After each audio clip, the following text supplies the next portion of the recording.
Aujourd'hui, on se retrouve pour une nouvelle vidéo qui va être une FAQ sur notre conversion de van. Donc, hier, j'ai posé la question sur mon Instagram pour savoir c'était quoi les questions qu'il y avait sur le sujet. En fait, c'était sur la vie en général, puis ça a tout tourné alentour du van life. Donc, je me suis dit que j'allais répondre plus en profondeur, puis vous donner plus de détails sur ces questions-là. J'ai aussi pris des questions que je recevais beaucoup en privé de gens que je connais ou qui sont juste des abonnés, qui se posaient des questions sur toutes sortes d'affaires entourant la van life. Fait que je vais tout répondre à ça. Si jamais tu ne me suis pas encore sur Instagram, tu peux aller me rejoindre, Marie-Ève et famille. C'est là que je partage le plus d'updates, nos aventures. Il y a vraiment beaucoup plus d'informations là-dessus. C'est surtout là que ça se passe. Puis, si c'est pas déjà fait, vous pouvez vous abonner ici sur YouTube à ma chaîne Marie-Ève et famille. Ça fait vraiment, ça donne un énorme coup de pouce en fait pour le contenu qu'on peut vous offrir et tout ça, puis pour voir encore plus d'aventures vraiment cool. Fait que vous allez vous abonner, faire un petit thumbs up à la vidéo. Puis si jamais tu as d'autres questions avant cette vidéo-là, tu les marques en commentaire, puis je vais aller y répondre. Fait que là, on va commencer avec les premières questions que j'ai reçues sur Instagram. Donc la première question, c'est d'où vous est venue l'idée de la van life? En fait, nous on regarde beaucoup de youtubeurs, surtout des Américains, mais aussi des Canadiens comme Van Life Sagas, Eamon and Beck. Donc il y a vraiment des youtubeurs qu'on aime vraiment beaucoup, qui font beaucoup de contenu voyage, Karen Nate qu'on aime vraiment beaucoup aussi. Puis sinon, c'est vraiment d'autres blogueurs voyage X qui n'ont pas de van ou qui sont pas dans cet univers-là. Mais il y a aussi justement ces youtubeurs-là qui font la van life. Puis comme on est très intéressé au voyage, surtout moi je voyagerais tout le long de l'année, mais c'est pas tant réaliste avec des enfants de vouloir faire ça, puis avec nos jobs et tout, il faudrait tout quitter pour vivre ce train de vie-là, ce qui n'est pas vraiment pour tout le monde. Je sais qu'ils peignent beaucoup le rêve, mais on va être réaliste, c'est vraiment pas pour tout le monde de vivre entièrement de ça, surtout quand tu as une famille. Fait qu'on cherchait un moyen de trouver l'équilibre, de voyager plus souvent, sans nécessairement être tout le temps parti en avion ou de tout quitter pour partir vivre sur la route, partout dans le monde. Puis quand on a vu la van life, on trouvait ça vraiment cool. En fait, c'était un projet de pré-retraite qu'on s'était fait. Ce qu'il faut savoir aussi, c'est que mon chum est super manuel. Puis lui, c'est le genre de projet qui l'allume vraiment beaucoup. Il travaille dans une job manuelle. Puis en plus, ben on a fait majoritairement toutes les rénovations qu'on a fait dans la maison. On a juste engagé un tireur de joint pour la salle de bain en bas, puis la salle de lavage, puis c'est tout. C'est comme là, on a la salle de bain à l'étage qu'on va refaire, puis c'est comme la première fois qu'on va engager quelqu'un, un contracteur pour faire une réno. Fait que mon chum avait vraiment hâte de faire ce projet-là. Puis on s'est dit que quand les enfants allaient être comme ados, début adultes, qu'on allait pouvoir partir et tout, surtout plus souvent, vu que moi, je peux travailler de n'importe où avec mon travail, puis ben comme on travaille pour avoir notre liberté financière plus jeune que la normale, ben on s'était dit qu'on allait avoir vraiment beaucoup de temps pour voyager rendu à ce temps-là. Puis il m'a vraiment pogné une bulle au début de l'année, cette année. Puis je me suis dit, mais pourquoi on fait pas ça là pendant que les enfants sont jeunes, pendant qu'on pourra en profiter, puis qu'on peut vraiment partir explorer le monde? C'est comme le plus beau cadeau que je pourrais pas donner à mes enfants. Fait qu'on a commencé à regarder pour acheter une van et au mois de mai, on a eu notre van. Donc c'est de là qu'est partie l'idée de la van life. Donc ça, c'est notre première van qu'on convertit. Mon chum aussi, c'est ça, il avait vraiment hâte de vraiment mettre la main à la pâte, de convertir la van. C'est pour ça aussi qu'on a acheté une à convertir versus une déjà faite. En plus, déjà là, c'était super rare, c'était dur de trouver exactement ce qu'on avait besoin vu qu'on est 4 et non pas juste 2 adultes. Donc, c'était comme compliqué, puis sinon, c'était vraiment cher. On voulait pas payer 150 000 $ pour la van, on va être réaliste. Donc, c'est ça, on l'a acheté, puis j'ai envie de motiver, d'inspirer les familles à vivre autrement, à partir à l'aventure, à sortir des sentiers battus, puis à vraiment explorer l'extérieur, explorer la terre, notre terrain de jeu. Puis la vente, mais ça va nous permettre de découvrir non seulement le Québec, mais aussi le Canada, les États-Unis. J'aimerais ça aller au Mexique à un moment donné, mais ça c'est un petit peu plus difficile de convaincre mon chum qui est un petit peu plus insécure de ce côté-là pour la sécurité. Si jamais vous êtes allé au Mexique en voiture, racontez-moi ça. Je sais qu'il y en a quand même beaucoup. Il y a Matters on the Map qui a été vraiment comme un bon moment au Mexique et tout. Fait que bref, c'est les plans, puis d'où est venue l'idée de la van life. La prochaine question, c'est des inquiétudes par rapport à être 4 dans la van pour des longues périodes, espace restreint. Pour être honnête, j'ai pas vraiment peur de ça parce que le but de la van life aussi, c'est d'être le plus possible dehors. Ok, on sera pas vraiment tout le temps à l'intérieur, c'est pas ça le but. On va avoir des jeux, des livres, des choses comme ça pour s'amuser, pour les moments où on est dans un entre-deux, tu sais, le soir juste avant le dodo, ou tu sais, s'il y a une journée de pluie, ben on peut descendre l'écran parce qu'on va avoir un projecteur, donc on va pouvoir descendre l'écran, écouter un film, quelque chose comme ça. Mais tu sais, on sera pas tout le temps dans la vanne, le but c'est de partir explorer l'extérieur, donc on sera pas tout le temps à l'intérieur, donc j'ai pas vraiment peur de ça. Il y a peut-être comme les cacas, peut-être que ça va causer une problématique, je sais pas. Ou peut-être quand il va être rendu un petit peu plus vieux, peut-être que, tu sais, le besoin de plus être dans... Parce que dans le fond, les enfants vont être dans un lit puis nous dans un autre. Peut-être qu'ils voudront plus être dans un même lit, peut-être qu'ils voudront plus nous suivre. Peut-être plus à ce niveau-là. Pour l'instant, pour vrai, j'ai pas vraiment d'inquiétude de ce côté-là. Et là, il y a une question aussi que je vais comme rajouter une question qu'on se fait beaucoup poser. Donc la question qui est ici, c'est envisagez-vous l'école à la maison afin de pouvoir partir pour de plus longues aventures? Et la question que je reçois aussi beaucoup souvent, c'est est-ce que vous allez habiter dedans à temps plein? Donc non, on n'habitera pas dedans à temps plein. Mon chum, il a une job fixe dans une usine qu'il aime vraiment beaucoup. C'est une job qu'il aime faire. Donc lui, pour lui, il n'y en a pas question qu'il laisse sa job, qu'on parte sur la route. Moi, je pourrais travailler n'importe où, que ça ne change rien. Puis il y a aussi le fait que moi, je suis séparée du papa de mon garçon qui a 7 ans. Donc on s'est séparés quand que mon garçon était bébé. Donc je peux pas m'en aller comme ça, j'ai la garde pleine, mais il va son père de temps en temps le week-end, fait que je peux pas juste m'en aller, puis juste dire comme tu verras plus jamais ton garçon, ou je laisserai pas mon garçon là, puis dire ok on s'en va, c'est juste pas réaliste pour nous étant une famille séparée, on peut pas partir comme ça sur la route, sinon il faudrait tout le temps que je revienne le porter puis tout, puis ce serait plus de troubles que d'autres choses.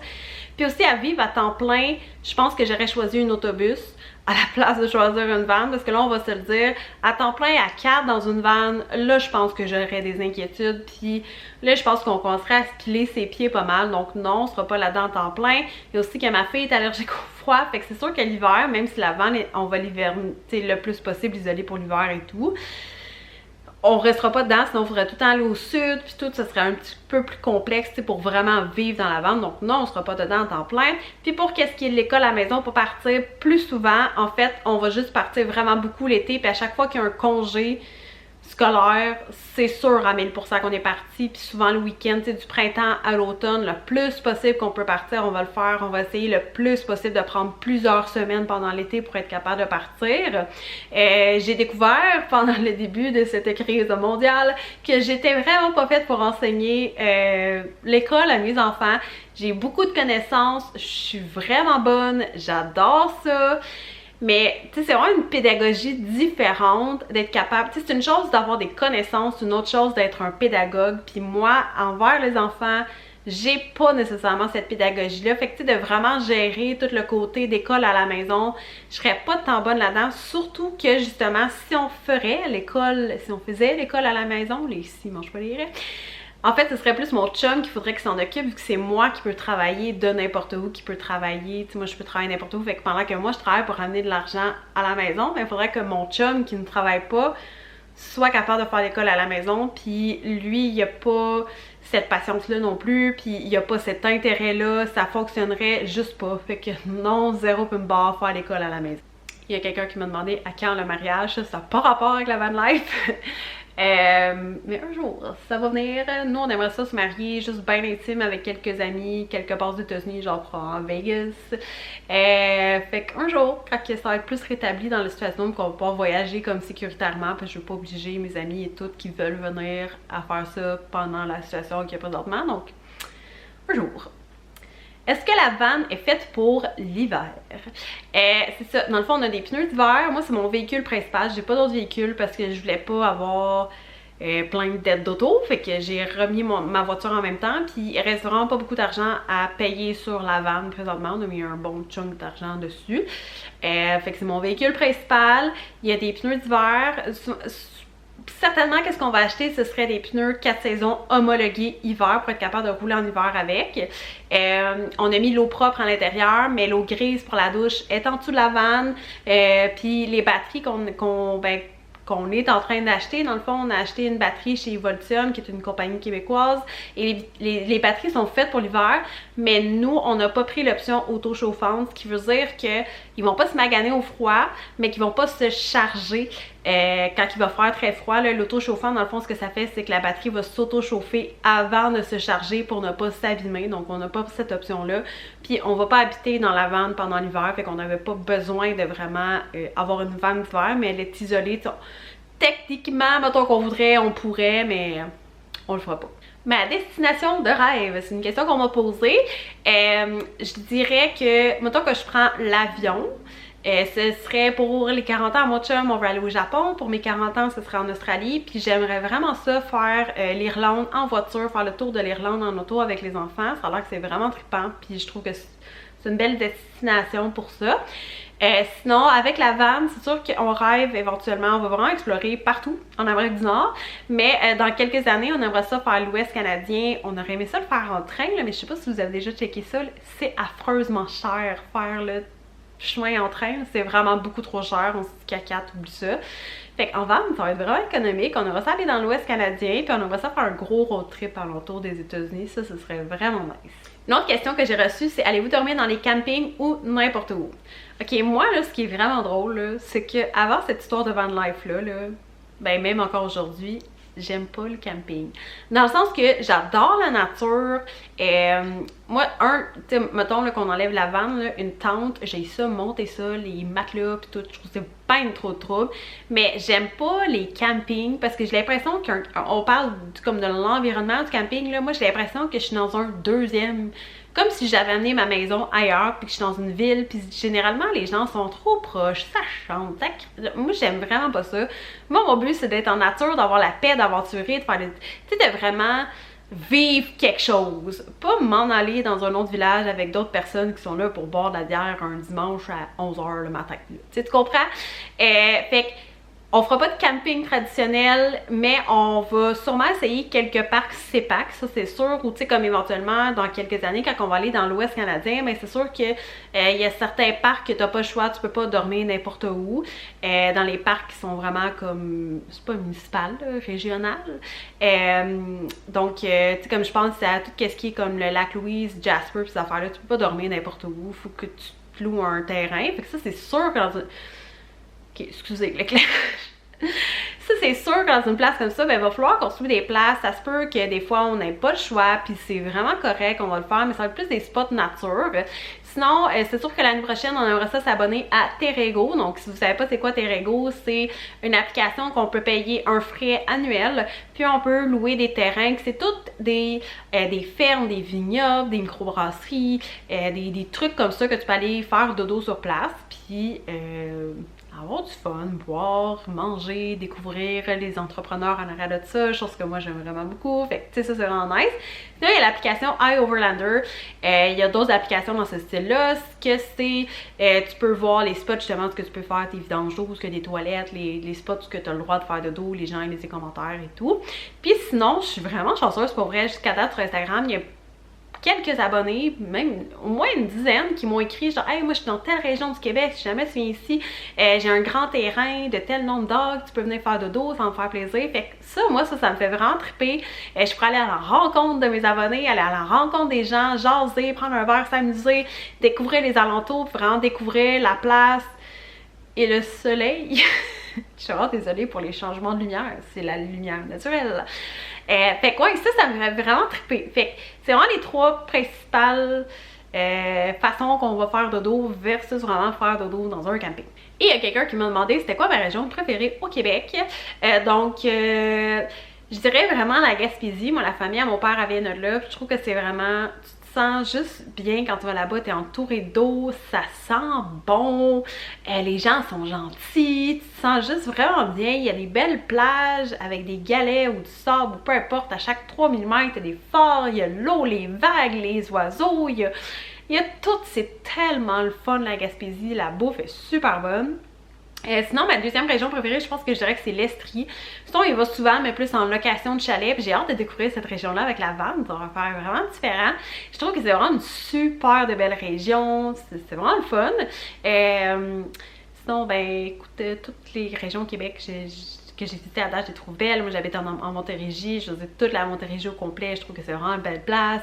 Sinon, dans les régions que je n'ai pas visitées, que j'aimerais visiter absolument, ce serait Charlevoix. La Côte-Nord, on l'a jamais faite, fait que là, je suis vraiment mindée à éventuellement aller jusqu'au bout de la 138. Puis sinon, tu sais, c'est ça, je suis ouverte à visiter toutes les autres régions. Cet été, on est allé au Saguenay, c'était super le fun, mais j'aimerais ça y retourner pour visiter d'autres coins du Saguenay. Parce que tu sais, les régions au Québec, c'est quand même des grandes régions, tu sais, c'est pas petit. On passe à la Montérégie, là, ça va de l'Ontario jusqu'à Sorel, là, fait que tu sais, c'est quand même assez grand. Fait que, tu sais, quand on pense à toutes les régions, le Saguenay, on a juste vu une parcelle, puis j'étais juste là une semaine. Fait que je pense qu'il y a vraiment plein d'aventures qu'on peut faire dans toutes les régions du Québec. Si jamais vous avez des recommandations, encore une fois, marquez-moi ça en commentaire. Je suis vraiment ouverte à visiter. Probablement que l'année prochaine, ça va être beaucoup le Québec, peut-être l'Ontario ou l'Est du Canada. Ça, j'aimerais vraiment beaucoup ça, faire le tour de l'Est du Canada, puis peut-être découvrir comme, tu sais, vraiment la portion nord des États-Unis. Une autre question qu'on m'a demandé, c'est est-ce que vous allez louer votre van? Donc, j'ai déjà parlé, moi la van, c'est mon véhicule principal jusqu'à ce que peut-être que je me tanne puis je m'achète un char pour pas tout le temps voyager avec la van. Mais c'est ça, moi je travaille à la maison, fait que j'ai pas besoin de l'auto pour faire 8000 affaires, donc je voyais pas l'utilité d'avoir deux autos, même si c'était pas financièrement, là. Je voyais pas l'utilité d'avoir deux autos. Moi, ce que je fais le matin et le soir, c'est aller porter les enfants à l'école et à la garderie. Pas mal ça que je fais. Si j'ai beaucoup de commissions à faire, mon chum va aller travailler avec la vanne, moi je vais garder l'auto. Mais tu sais, sinon, c'est ça. Fait que, tu sais, je peux pas louer la vanne non plus parce que si je fais ça, ben là, c'est sûr qu'il faudrait que je m'achète une voiture pour être capable de faire mes choses de tous les jours parce qu'on n'habite pas à Montréal où on a plein de transports en commun. Et puis sinon, ben côté assurance, c'est sûr que c'est un petit peu plus compliqué. Fait que je pense pas qu'on loue la vanne, sincèrement. C'est ça, même avoir un autre véhicule, je suis pas certaine que je le ferais parce que il y a quelqu'un aussi dans un groupe de van life qui a apporté un bon point, qui disait qu'il l'avait fait à quelques reprises, mais que c'était tout le temps comme un 1 à 2 heures expliquer aux gens comment s'en servir. Tu sais, il y a tellement de boutons, la pression, les switches, l'eau, l'électricité, tout le temps, comme tout le temps tu fasses un crash course à la personne. Sinon, tu sais, peut-être qu'elle va t'appeler, ah mon dieu, la batterie marche pas, la douche marche pas, je comprends pas, il y a pas d'eau, blablabla, tu sais, puis est-ce que ils vont brûler la pompe parce qu'ils ont trop vidé l'eau, qu'ils vont brûler, tu sais, faire sauter une batterie parce qu'ils vont voir maxer, tu comprends? On dirait que moi ça me stresse bien trop, puis en plus les assurances et tout, je suis pas sûre que je louerais la vanne. Et une des dernières questions, c'est pourquoi une vanne à la place d'un VR? En fait, un VR, généralement c'est trop gros, il y en a des plus petits, là. Il y en a des 21 pieds, là, comme la vanne. Mais généralement, je trouve ça trop gros, ça correspondait pas nécessairement à nos besoins. Puis les VR, en fait, c'est que c'est ça, je trouve ça moins beau. Moins facile à personnaliser, c'était pas tant... Ça me tentait juste pas. Nous, on voulait vraiment une van pour aller n'importe où, que ce soit vraiment considéré comme une van. C'est sûr qu'une fois qu'elle va être pleinement convertie, pour moi qu'on va la faire plaquer VR, reconnaître VR par les assurances aussi, ça va être pas mal plus simple. Mais c'est ça. Juste, ça me tentait pas d'avoir un VR, ça me tentait vraiment d'avoir une van puis de la convertir. Alors voilà pour la vidéo d'aujourd'hui. Si jamais vous avez des questions, vous pouvez les mettre en commentaire. J'allais y répondre, ça va me faire plaisir. Comme je disais aussi, n'oubliez pas de nous suivre sur Instagram parce que c'est là que je mets le plus d'updates. Puis je pense que je ne l'ai pas vraiment montré. C'est très beau. Outil à téléphone Van Life de Case Me, qui est une compagnie québécoise qui est vraiment nice. Fait que si jamais vous voulez aller voir ça, je vais mettre le lien en barre d'infos. Je sais pas pourquoi partout j'ai parlé comme ça. Puis je vais aussi mettre mon Instagram parce que je vous le répète, c'est là que je mets le plus d'updates, le plus de tout. Fait que si jamais vous voulez aller là, allez me suivre là. C'est vraiment là que vous allez vivre le plus du Van Life pour le moment. Donc on se revoit pour une prochaine vidéo. Puis je vous dis bye!